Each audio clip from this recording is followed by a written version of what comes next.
Allahumma salli wa sallim ala sayyidina Muhammadin. Bismillahirrahmanirrahim. Assalamualaikum warahmatullahi wabarakatuh. Alhamdulillahilladzi arsala rasulahu bil huda wa dinil haqq liyudhhirahu 'alad dini kullihi wa kafa billahi syahida. Asyhadu an la ilaha illallah wahdahu la syarikalah wa asyhadu anna Muhammadan 'abduhu wa rasuluh la nabiyya ba'da. Ma'asyiral muslimin, sejenak sambil kita bertafakur memuji kebesaran Allah, izinkan saya menyampaikan satu atau dua informasi. Mudah-mudahan informasi ini berguna bagi diri hamba dan bagi kita semua. Pertama-tama bersyukur kita kepada Allah dengan sama-sama melafazkan alhamdulillahi rabbil alamin. Selanjutnya berselawat kita kepada baginda Rasulullah sallallahu alaihi wasallam dengan sama-sama melafazkan Allahumma salli ala sayyidina Muhammad wa ala ali Muhammad. Ma'asyiral muslimin rahimakumullah.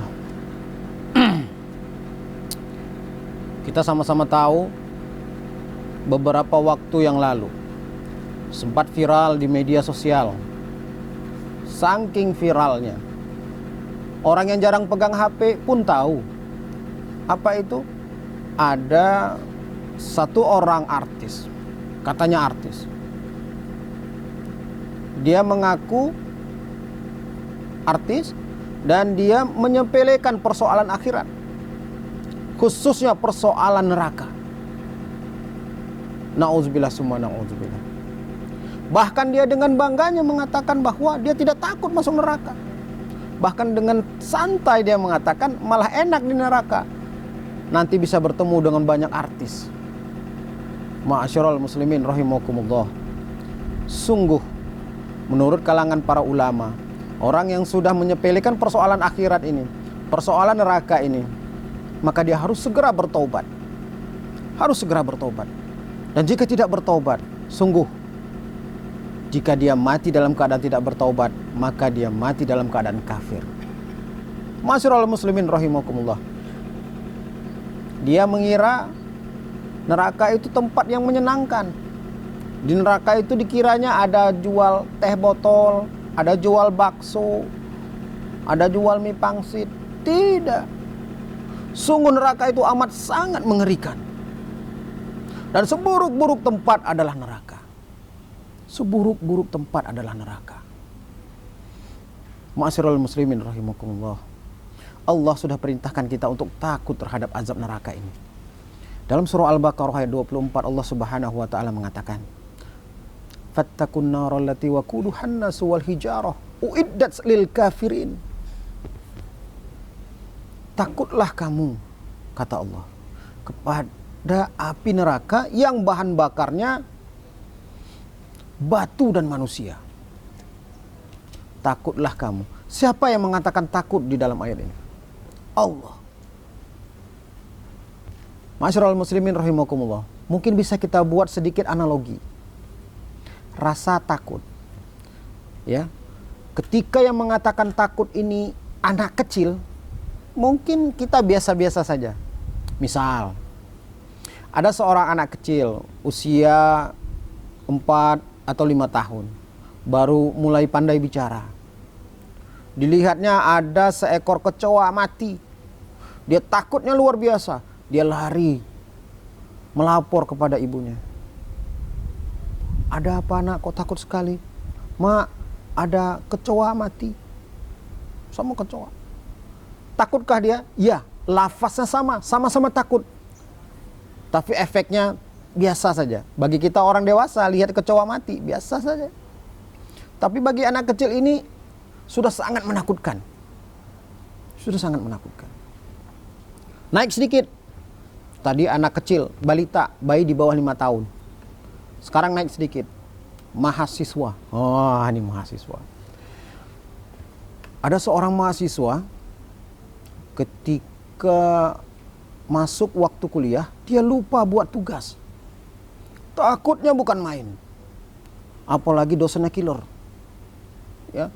Seharian, semalaman sibuk begadang, nonton Piala Dunia. Sehingga lupa buat tugas, buat makalah. Takut sekali. Ya. Lafaznya sama-sama takut. Tapi bagi sebagian orang, rasa takutnya itu masih biasa-biasa saja. Belum begitu mengerikan. Baik, kita naikkan lagi levelnya. Dari anak balita, naik lagi ke mahasiswa. Sekarang naik lagi. Yang takut ini bukan balita, bukan mahasiswa, tapi seorang menteri. Wah, menteri apa? Contoh menteri sosial. Terlibat korupsi dana bansos. Nah, ini contoh ya. Contoh. Terlibat korupsi dana bansos. Ketika diperiksa oleh BPK, takutnya luar biasa. Takutnya luar biasa. Lafaznya sama-sama takut. Tapi ketika yang mengatakan ini levelnya lebih tinggi, maka efek takutnya itu sangat beda. Dari anak kecil, umur 3 tahun, dari seorang mahasiswa hingga seorang menteri. Lafaznya sama-sama takut. Tapi di dalam ayat ini yang mengatakan takutlah kamu, bukan anak kecil, bukan mahasiswa, bukan juga seorang menteri. Tetapi Allah Subhanahu wa ta'ala. Fattakun narol lati waquduhan nasu wal hijarah. Takutlah kamu kepada azab api neraka yang bahan bakarnya batu dan manusia. Pastilah jika Allah yang mengatakan takutlah kamu kepada azab api neraka, maka dapat dipastikan neraka bukanlah tempat yang menyenangkan. Neraka bukanlah tempat yang indah. Tidak. Seburuk-buruk tempat adalah neraka. Maka kita nggak boleh menyepelekan neraka. Ma'asyiral muslimin rahimakumullah. Di dalam ayat ini lanjutannya, takutlah kamu kepada api neraka yang bahan bakarnya batu dan manusia. Ketika ayat ini turun, ma'asyiral muslimin rahimakumullah, batu-batu menangis. Takutnya luar biasa. Karena mereka dijadikan bahan bakar dari api neraka. Batu saja nangis. Muncul pertanyaan,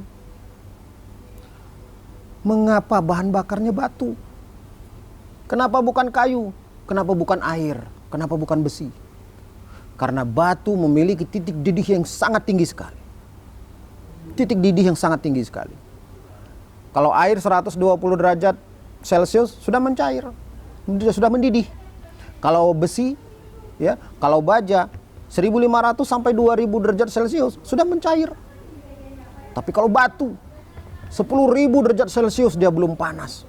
Ambil batu sebesar mobil, dibakar di bawahnya 10.000 derajat, lama sekali baru panas. Ma'asyiral muslimin rahimakumullah. Untuk itu, takutlah kita kepada azab api neraka yang bahan bakarnya batu dan manusia. Dan untuk itu, persiapkanlah diri. Persiapkanlah diri untuk apa? Untuk menyiapkan diri kita ini agar kita terjauh dari azab api neraka. Dan yang ketiga, jangan pernah menyepelekan persoalan akhirat. Jangan pernah menyepelekan persoalan neraka. Karena sungguh azab neraka itu amat pedih. Demikian yang bisa saya sampaikan. Terima kasih atas segala perhatian. Mohon maaf atas segala kekurangan. Billahi taufik wal hidayah. Wassalamualaikum warahmatullahi wabarakatuh.